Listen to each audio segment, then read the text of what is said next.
ये गाना कितने लोगों ने सुना है? हाथ ऊपर करें। ये गाना होना चाहिए कि नहीं होना चाहिए?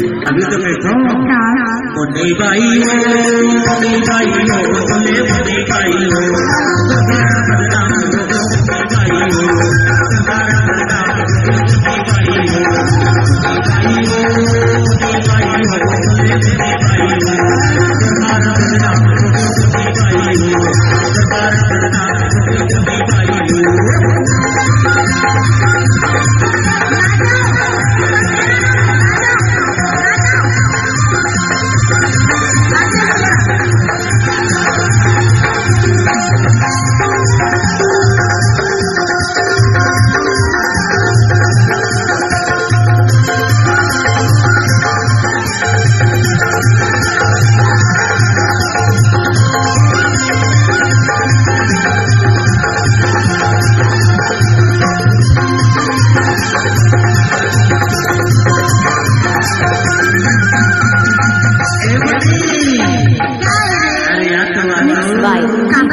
राजा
डीजे राजा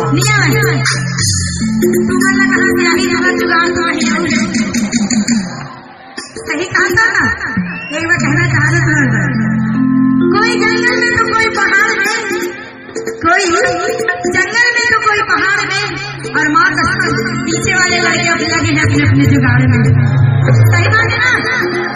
सही बात है। कहाँ